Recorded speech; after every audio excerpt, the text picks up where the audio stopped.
Assalamualaikum warahmatullahi wabarakatuh. Perkenalkan, nama saya Margareta Dwi Sevilla dengan nomor induk mahasiswa P0034 dari kelas tingkat 3A Teknologi Laboratorium Medis. Pada kesempatan kali ini saya akan menjelaskan tentang gambaran skematik sintesis hormon tiroid dan pelepasannya ke dalam sel di folikel tiroid untuk memenuhi tugas mata kuliah kimia klinik lanjutan.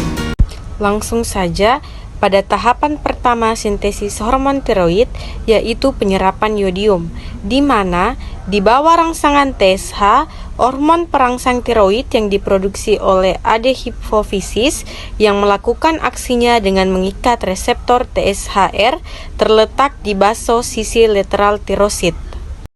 Yodium terkonsentrasi dalam bentuk iodida di dalam tirosid berkat transporter yang disebut NIS, yaitu symporter natrium atau iodida, yang juga terletak di sisi basolateral tirosid. Begitu masuk, iodida diarahkan ke sisi apikal sel berkat pendrin, protein transmembran hidrofobik, yang aktivitasnya juga dirangsang oleh TSH, yaitu sementara dihambat oleh triogobolin. Kemudian pada tahapan kedua, yaitu sintesis tiroglobulin, di mana disintesis dan disimpan dalam vesikel dan dilepaskan ke dalam rongga folikel melalui eksositosis dari sisi apikal. Selanjutnya pada tahapan ketiga adalah pengorganisasian iodida, di mana proses kompleks yang dikatalisis oleh enzim tiroperoksidase yang terlokalisasi di sisi apikal tirosid. Iodida yang diaktifkan menggantikan hidrogen pada posisi 3 atau pada posisi 5 dari cincin fenolik residotirosin yang terdapat dalam tiroglobulin dan masing-masing membentuk monoioditirosin dan diioditirosin. Kondensasi oleh peroksidase tiroid dari molekul DIT dengan molekul MIT menentukan pembentukan triioditironin, sedangkan kondensasi dua molekul DIT menentukan pembentukan tetraioditironin atau tiroksin. Derajat iodisasi tiroglobulin juga bergantung pada ketersediaan yodium dalam tubuh. Hal inilah mengapa penting untuk menjamin asupan harian minuman. Hormon yang paling aktif secara biologis adalah triioditironin. Jika asupan yodium buruk, terdapat mekanisme kompensasi yang mampu mengalihkan sintesis hormonal lebih ke arah produksi T3. Karena secara biologis lebih aktif, maka perlu diproduksi dalam jumlah yang lebih kecil, sehingga menghasilkan dalam penggunaan yodium yang lebih sedikit. Tiroglobulin beriodium disekresi dan disimpan dalam koloid, yaitu matriks agar-agar yang dikelilingi oleh tirosid, tergantung pada kebutuhan simpanan.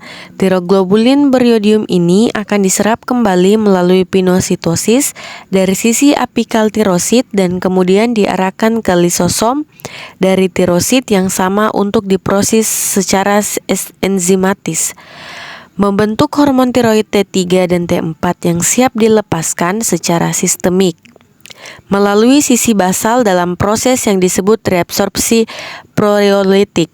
Kelebihan MIT dan DIT didaur ulang sehingga memungkinkan sel memulihkan yodium yang terkandung di dalamnya.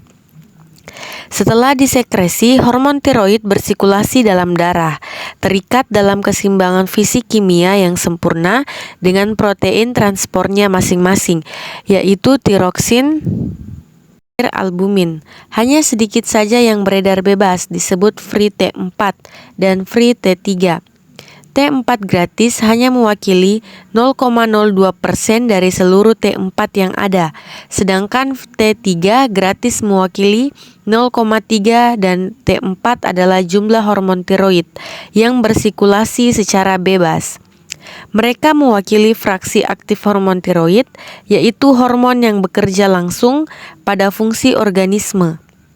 T3 dan T4 yang terkait dengan protein transport justru merupakan semacam simpanan yang dapat diambil oleh tubuh jika terjadi defisiensi. Mungkin sekian penjelasan dari saya. Lebih dan kurangnya mohon dimaafkan. Wassalamualaikum warahmatullahi wabarakatuh.